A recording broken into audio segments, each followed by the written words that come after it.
So welcome to lecture number 127 of the Guide for the Perplexed. Again, for those that just tuning in, when I say page numbers, I am referring to this very well-worn copy of the Shlomo Penis edition, volume 2. We are currently up to page 571. That is part 3 of Moreh Nevuchim, the Guide for the Perplexed, chapter 43. And I am at the third paragraph on the page that starts with the word New Year. So again, this paragraph is talking about the 8th class of commandments. The Rambam divided all the commandments of the Torah into 14 classes. So this is number 8. And this one is referring to all of the mitzvot, all of the commandments which are included in the Rambam's book, his magnum opus, if you will, the Mishnah Torah, where he discussed the laws of times in his Sefer Hazmanim, the book of times, so which discussed the laws of all of the festivals, anything that's time related, Shabbos, every holiday, Shabbat, etc., all those things. So he mentioned the Sabbath at first, which he said I don't really need to go into because it's obvious why Shabbos is very important. The fast of the Yom Kippur is important to teach the idea of repentance. And then he talked about Pesach, Passover, which he kind of glossed over because he said it's pretty obvious why it's important. He's going to talk about Pesach a little bit more soon, but for the most part, it's pretty obvious. And then he talked about Shavuot, the festival of weeks, and what's significant about that. And that's where we left off. We're about to do Rosh Hashanah, the New Year, the holiday of the New Year. So the New Year lasts similarly for one day. It's also a one-day holiday. Remember in the last paragraph, he said that Shavuot, which does not include any special mitzvah of eating a special food like matzah, which Pesach does, is only one day. But Pesach, in order to connote that a real change in behavior, it needs to have an entire week, right? Because if you just happen to not eat chametz in a day and happen to eat matzah in a day, that doesn't mean anything. I mean, I can decide today I want to eat noodles and tomorrow, so the fact that I didn't eat cream cheese today doesn't mean anything. But if I go for a whole week and I only eat noodles and not cream cheese, then that becomes a thing. So the New Year, Rosh Hashanah, is also a one-day holiday, similar to Shavuot, which is coming up soon. For it is a day of repentance in which the attention of the people is called to their negligence. That day is a day where we call people to attention. We point out to them the problems that they have had in their behavior. Therefore, the shofar is blown on it, as we have explained in Mishnah Torah, where Rambam, it's very common in many congregations for the rabbi to read the Rambam to explain the mitzvah of the shofar, because the Rambam very, very clearly and very eloquently describes the shofar, the sound of the horn, uru yishena mishinascha, meaning wake up those who are asleep. Wake up, because we're all kind of mumble through our days every day, and Rosh Hashanah, it's time to get up and recognize what could do better, what we've done wrong. As it is, as it were, a preparation for an introduction to the Day of Atonement, Yom Kippur. Accordingly, is generally accepted in the tradition. That's why we have this community tradition in the religious community of the 10 days of the New Year to the Day of Atonement should be observed. Okay, so that's Rosh Hashanah. So he's not going to go into it too much, because again, we're all familiar, those of us that celebrate Rosh Hashanah, we kind of have a general idea of what it's about and what its purpose is, and we don't need Rambam's Moreh Nevuchim to give us a speech about why it's important and why it makes sense, why it's a logical mitzvah, right? Remember, the purpose of all of these chapters is to show us reasons, logical reasons that are meaningful to us of the mitzvah of the Torah. The festival of Sukkot, tabernacles. I'm in the bottom paragraph on 571 now, which aims at rejoicing and gladness. The purpose of Sukkot is to be happy and celebrate. It lasts for 7 days so that its meaning be generally known. If you just happen to have a party one night, okay, people have parties. But if you have 7 days of partying, it reminds you that this is something special. This is something meaningful. Why? The reason for its taking place in the season in question is explained in the Torah. When the harvest and planting took weeks. How did that happen? Say that again? How did that happen? Yeah. So why was it put in? So because thou gatherest in thy labors out of the field. It refers to the season of leisure when one rests from necessary labors.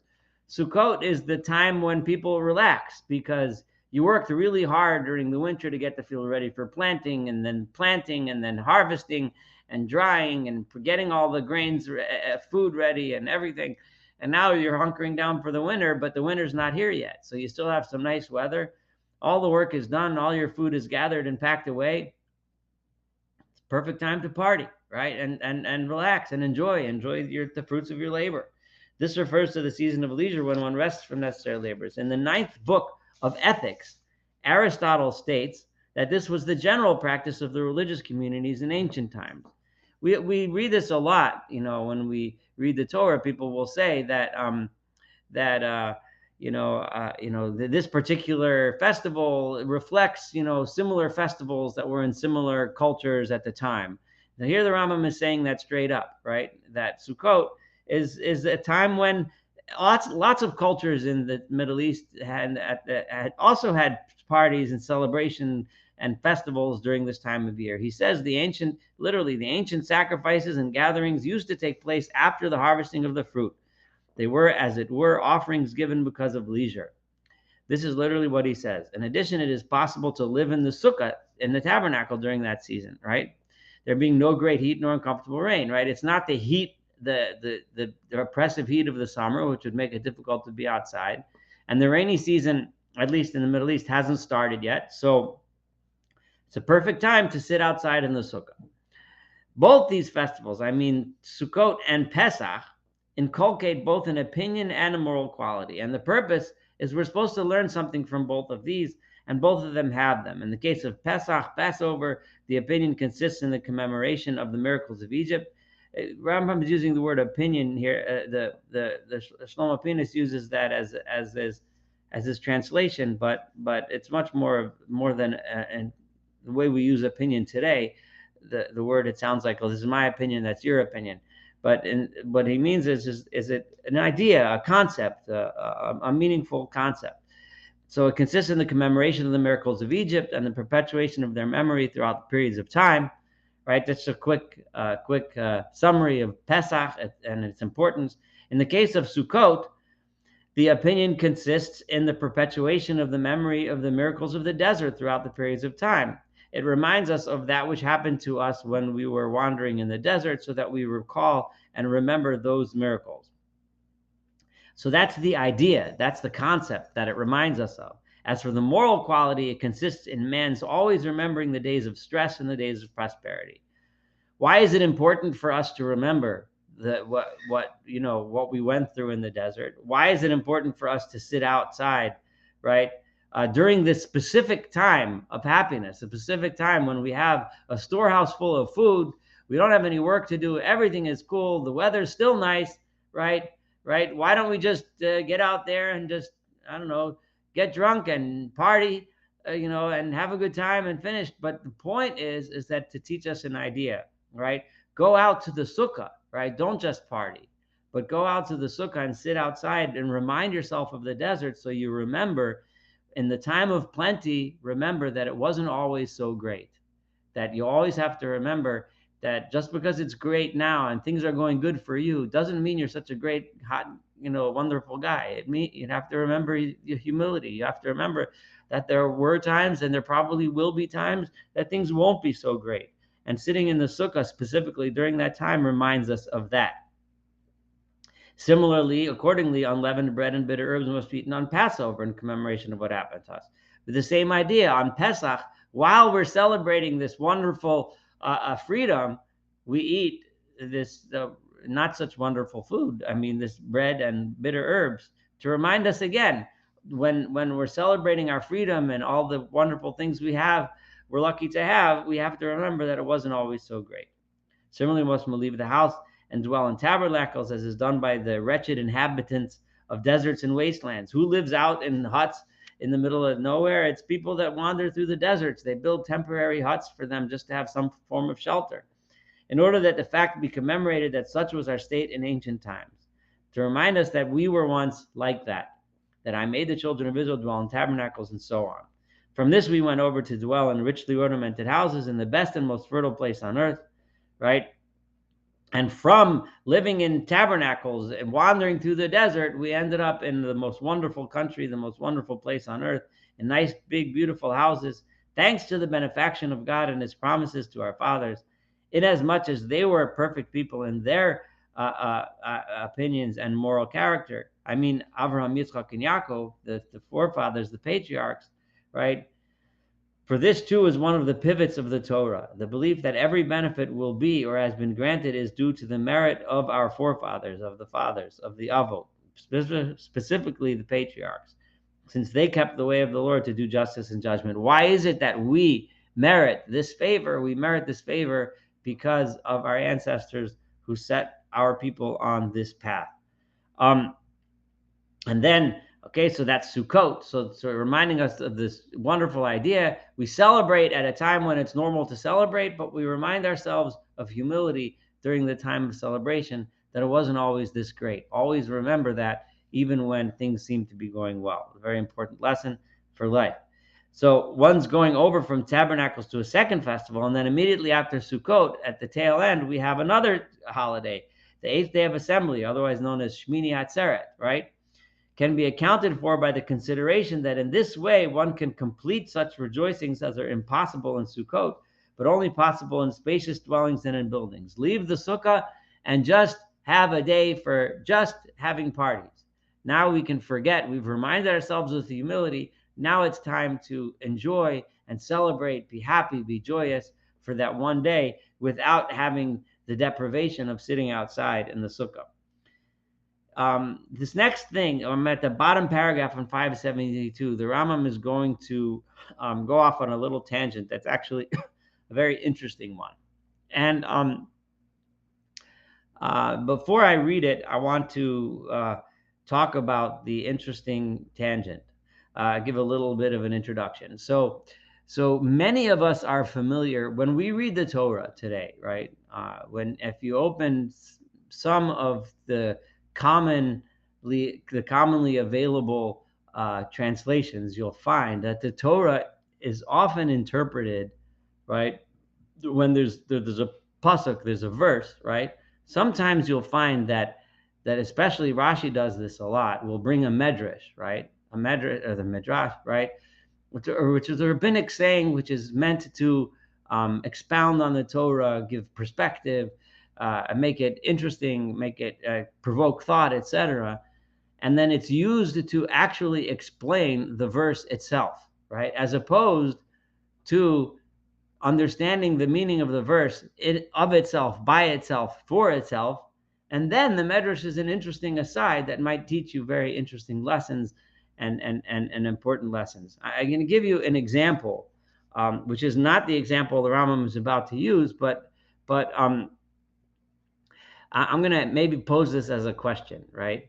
Does anyone remember, right, when it says in the famous story where Moshe was born, right, on the time when there was a decree to kill all of the Jewish boys, right? So it says there that Moshe's mother, Vatar Hoisha Vateled Bain, the woman became pregnant and gave birth to a son, Vatera Oso Kitovhu, and she saw him that he was good. Vatitzpaneu Shlosha Yorachim, and she hid him for 3 days. I'm going to challenge you. What does it mean that she saw him that he was good? Can anyone tell me what they usually think of when they come across this? If they bother thinking, it's okay. If you slept through it, that's fine too. But if you actually thought about it when you read it, what did you think it meant when it said, and she saw that he was good? What does that mean? Any takers? But I can't. You have to unmute yourself. Well, yeah, it might be that she saw that he was healthy. I mean, he was a healthy baby. That would be one thing. The other thing is maybe she had insight into the fact that he had potential for what he wound up doing. That is, I mean, he's a newborn. How do you have insight into it? Every mom thinks their kid's going to be the. Yeah, that's right. Well, maybe there was more to it than that. Maybe God instilled that in her. I don't know, but that's another thing. But I think my basic statement is She Okay. thought that he was healthy, basically a healthy child. Okay. Okay. And so Any that other would be one suggestions? way. Well, here's a guess. Was he already circumcised? Was when he was born? Is that possible? I don't remember if that's true or not. Okay, never mind. I withdraw that guess. That they do say that, I think, about David and I think Yaakov. I can't remember. I'm pretty sure it's about David. Any other takers? All right. So there's a famous Rashi, right, on that, and Rashi says she saw that he was good because the house was filled with light when he was born. Does that ring a bell in anybody's mind? Well, if not, I remember seeing in illustrated versions of when my kids came back from school of Moshe's room filled with light, that his light, he was shining, that when he was born, it was shining, right? The fact is that that is a medrash, right? Right? But now when Rashi says that on Kitov Hu, right? Does that give you the impression that that that's actually what the pasuk means? Do you think that's what the verse means when it says Vateros Kitovu? How many people vote and think that that's the simple meaning of the verse? Raise of hands. Anyone raising their hands? I don't see any raised hands. How many people think that whatever the Midrash means, it doesn't mean to tell you what the verse actually means, right? But it means to teach you some idea that we can expound upon and discuss, right? Right? But right? How many people, by a show of hands, how many vote for that? Okay. All right. So then most of you, of course, are attending a lecture on the Guide for the Perplexed. So you're, of course, I have a very biased sampling here. All right. Yeah. So the question that we're really driving towards is when there is a medrash, in other words, when there is a rabbinic statement which expounds upon a verse, right? Is it meant to give the simple meaning of the verse or not? Okay. So, and the Rambam is about to tell us that if you think that it's meant to, right, tell you the simple meaning of the verse, then you are going to end up in one of two places, right? And I'll let the Rambam tell us so that I don't put words in his mouth, okay? Okay, but before I do that, I'm going to do another test, okay? Why do we have these four species, right? The lulav, the etrog, the hadassim, and aravot, right? The willow, the citron fruit, right? The myrtle branch and the willow branch. Did I say that twice? And the palm branch and the willow branch, whatever. The four species. Why those four? Right? Show of hand. Who wants to give an offer? Okay, Jeffrey, go ahead. Because one has no taste. All right, fine. You're good. That's enough. Fine. That's story. You fell right into the trap I was looking for. I'm glad. Right? Thank you. So how many people knew this, right? Right? Because one has a smell and no taste, one has a taste and no smell, and one has a smell and not a smell and a taste, and one has no smell and no taste. And every person, all four kinds of Jews are here together. It's a beautiful idea. It's wonderful. I have nothing against the idea. We learn a lot of things from it. But how many people think that that's the real reason why we take the four fruits? Right? Raise of hands. Right. Okay. So this is the medrash that Rambam understands that medrash is so well known that he's also not even he's gonna assume you know what he's talking about, right? But I'm glad that our crowd knew right away what he was talking about. So as for the four species, I'm at the bottom of 572. That constitute a lulav, meaning the mitzvah of taking a lulav combines four different species. The sages, may their memory be blessed, have set forth some reason for this in the manner of Midrashim, right? Whose method is well known by all those who understand their discourses. Okay, he's not even talking about he assumes that you know what he means, but he's referring to that Midrash about the smell and the taste. Okay, is that it? Smell and taste, something like whatever. For these, namely Midrashim, have, in their opinion, the status of poetical conceits. People understand, right? And you need to know that Midrashim are not meant to bring out the meaning of the text in question, right? They are not meant, in other words, they're not meant to tell you what the verse is actually meant, right? They're their purpose is to tell you some kind of poetical idea to learn, right? Accordingly, with regard to Midrashim, and now he's totally going off on a tangent, but it's a very interesting tangent. And you'll learn from here how the Rambam teaches us to approach Midrash. People are divided into two classes, right? A class that imagines that the sages have said these things in order to explain the meaning of the text in question.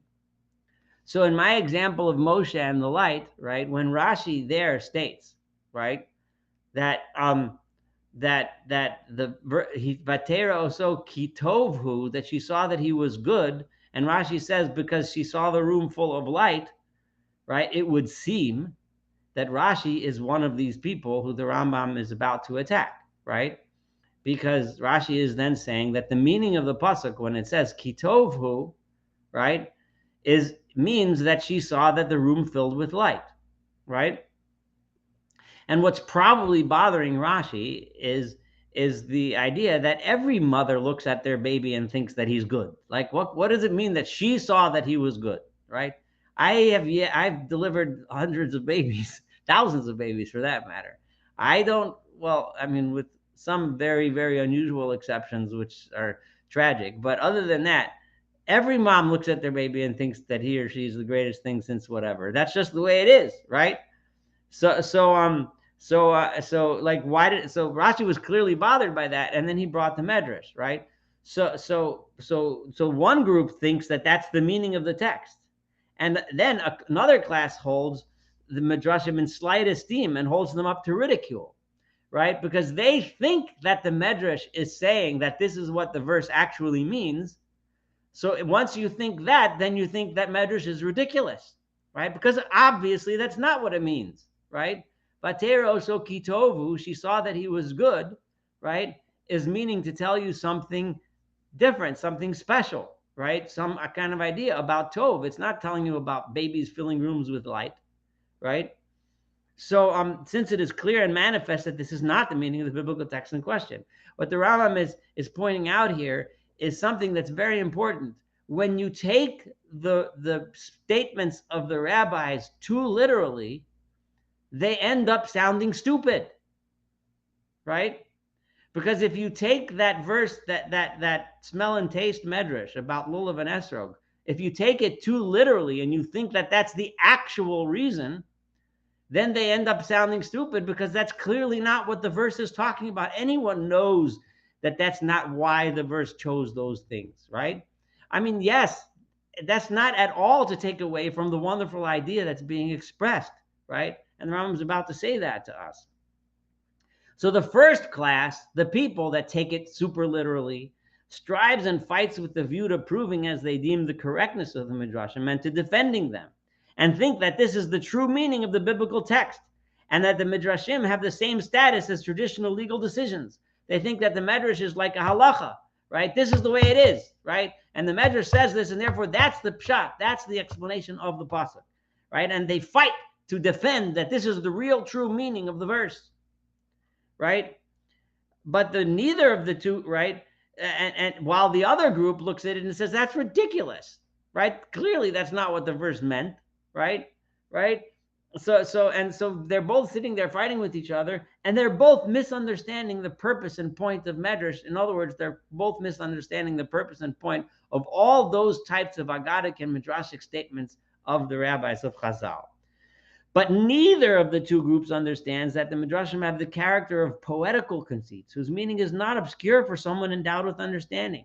The real purpose of the Midrash is to say something poetical, is to say something nice, some idea, to convey some message, right? At that time when Chazal were writing it, the Rambam said, when the rabbis were writing it, this method was generally known and used by everyone, just as poets use poetical expressions. Nobody ever thought, according to what the Rambam is saying, at the time when the rabbis said them, that they actually meant to explain the actual meaning of the verse, right? The Rambam is saying when they wrote it, this is what everybody did. You see a verse and then you say some nice idea, some nice poem, and so on. And then he's going to bring an example, right? It says, "V'yated tiyelocha ala zeinecha." You should have a pick, like some kind of a yated, some kind of a thing to dig with, right? On your azenecha, on your weapon, right? When you go to war, you should have a yated on your azenecha, right? And as in order to dig so that you can have a hole to cover your excrement to keep the camp clean. That's what the verse is talking about.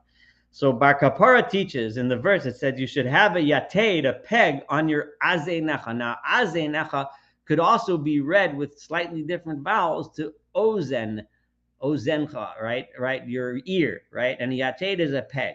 So do not read azenecha, but oznecha, thy ear. This teaches us that whenever a man hears a reprehensible thing, he should put his finger into his ear. Always have a finger ready to close your ear. Now, how many people think that Bar Kapara really meant that that's the actual meaning of the verse? Of course not, right? Of course he knew that that's not the actual meaning of the verse. He just saw this verse as an opportunity to teach us a lesson, right? Would that I, right?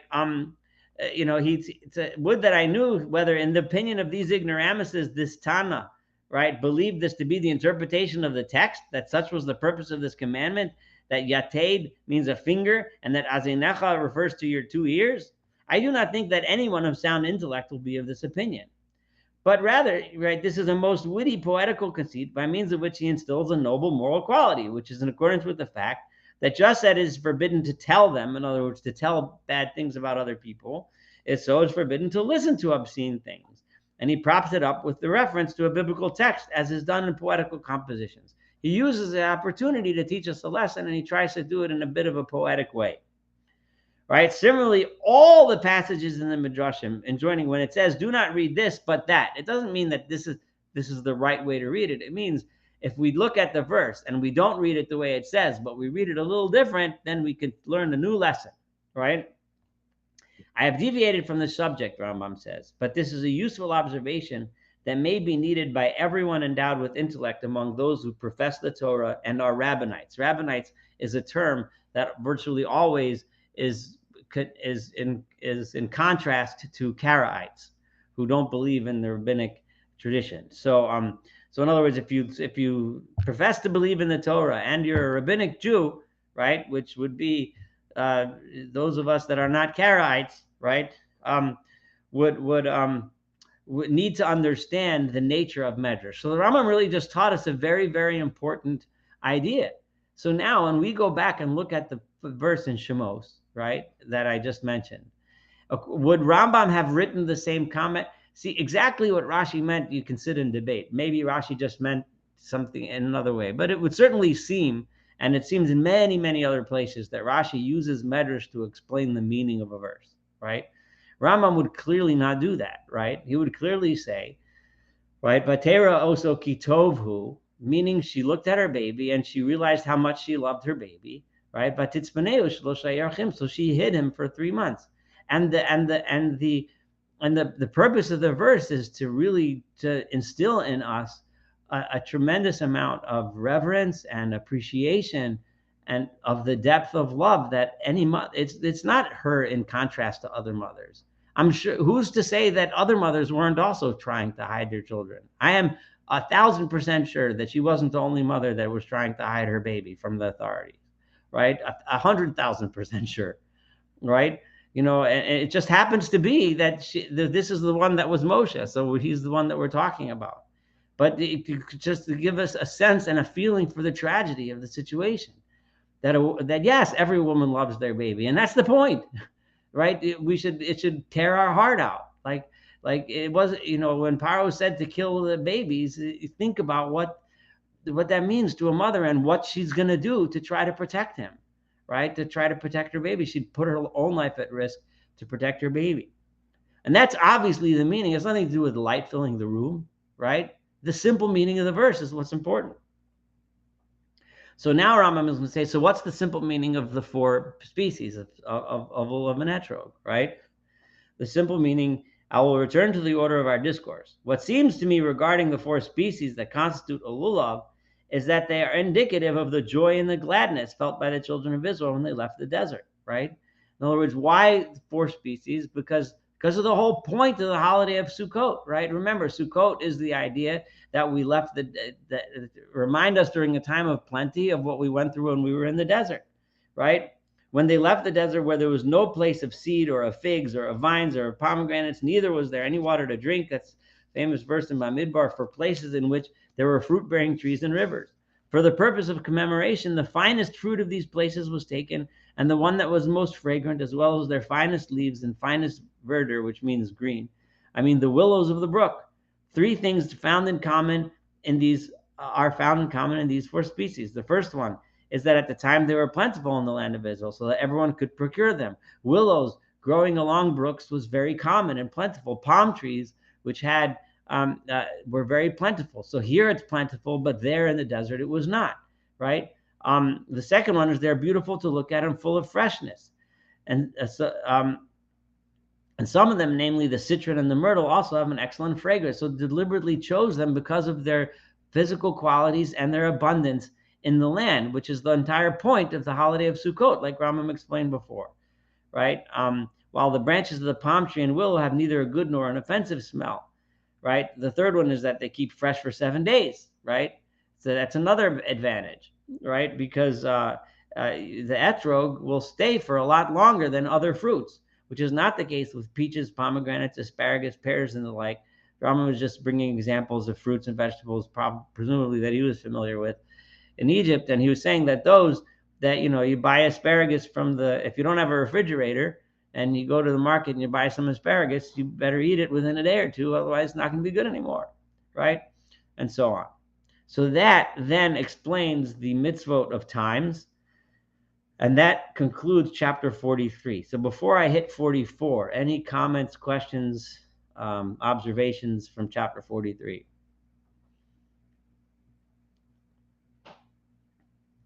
If not, I will move on. Now, incidentally, and I know Jack, Leslie, and Martin, those who have had whether fortune or misfortune to have to listen to me sometimes in Shul in Alabama, right, know that I often rant about certain versions of the Chumash, right, of the Torah, which are printed and used a lot in a lot of our shuls. And one of the problems that I have with it is the extraordinarily frequent use of Midrash to explain the meanings of verses.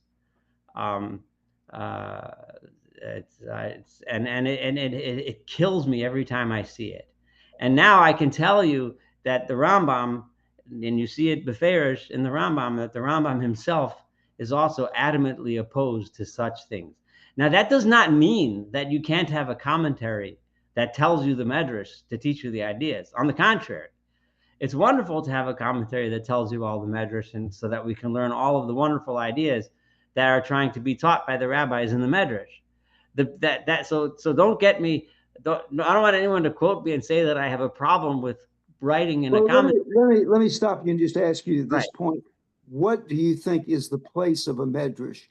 Where do you think it should be placed? Where do you think people should read it and study it, or to even talk about it? I think there should be in what context do you think it should not be?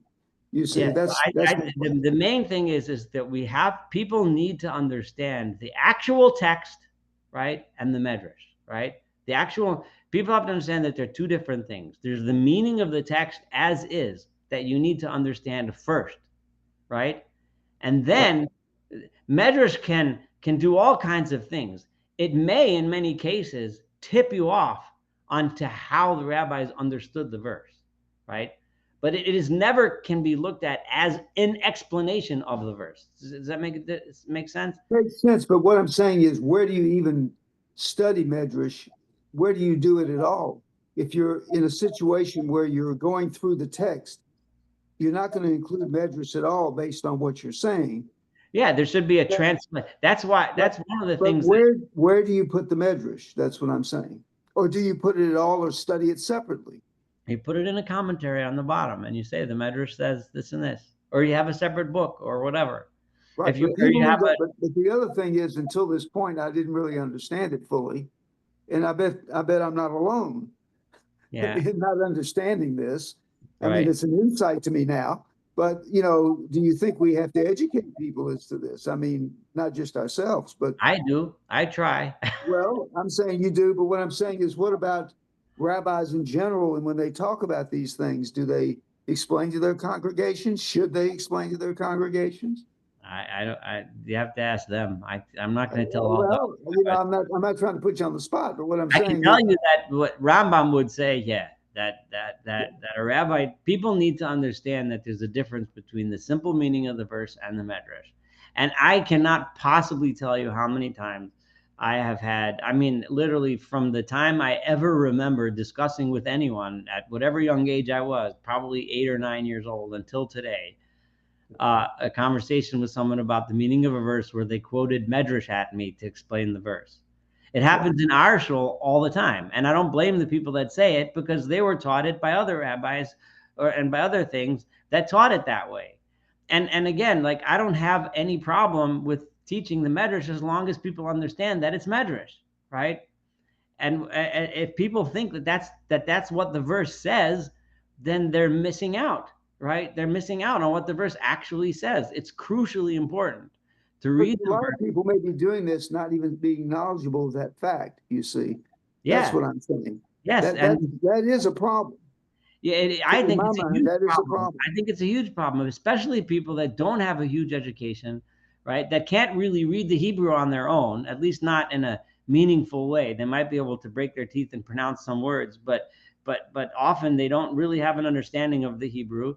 So they don't know how to know what the verse actually says, and they walk home thinking that the Medrash is what the Torah said, right? But it's crucial to understand that the Medrash is not what the Torah said. The Torah said what the Torah said, and the Medrash was something said by the rabbis in order to teach us special ideas. So it's very important to differentiate. And Yes, and, and I'm going to leave it at that, except to say that whoever writes the next text with interpretation should make this clear. yeah, I'm gonna make a plug for the Korah and Chumash. Get a Korah and Chumash. That's the Do one they that make it clear? everyone Do they make it clear? Do they make it clear? The no, Koran? well, no, the Korah and Chumash is just a translation. It's a Okay, translation, and they do the best they can to okay. translate the actual meaning of the words. Period. Without medrash, without Right. medrash Right. interpretation. And there's Okay. little tiny notes here and there that like just showing you this verse, that word, this here and there, but no medrash in there. So if you want to read the actual words, go get a Koran Chumash, read it, and it'll be. What about Aryeh Kaplan's Chumash? That was Mark. That's another one of my favorites. I have a copy of that, and I use it all the time. That's a really good one. Um, yeah, I'm glad you brought that up. I do approve of that one too. But I mean, he might mention a medrash or even a kabbalistic idea here and there, but it'll be clear in the notes what he's doing. It's not like he used, you know what I mean? So it's a good translation. Um, okay, so anything else? I mean, I'm not saying there aren't any other good ones out there. I'm sure you can figure other ones, but those are the ones that we just mentioned. So I've never heard you rant. I've heard you explain, but you've never rant. Okay, I'm sorry. All right. Thank you. Appreciate that. Okay. But you know exactly what I'm talking about because we've had these discussions in shul plenty of times. But anyway, so here we are. Chapter 44. The commandments comprised in the 9th class are the commandments that we have enumerated in the book of love. That's what Rambam calls in Mishnah Torah the Sefer Ahava, right? And the Sefer Ahava, he's going to mention the laws that are in there. And they're basically all the mitzvot that whose purpose is to solidify and strengthen the bond between us and God, right? So the mitzvah of mezuzah, for example. I just had a conversation with somebody today about mezuzah, and just it's important. Someone who wanted to put a mezuzah on their house, and I just reminded her what the idea is. You're not hanging up an amulet that's going to protect you. You're hanging up something on your door so that every time you go in and out, you're reminded, right, that it's not our doors and our locks and our homes that protect us. It's our relationship with God and so on. So there's an important idea behind it. Or you put on tefillin, you tie your mind and thoughts and hearts and love to God. So that's what the Rambam is about to say. I'm sorry, I'm taking his words away. So all of them have manifest reasons and evident causes.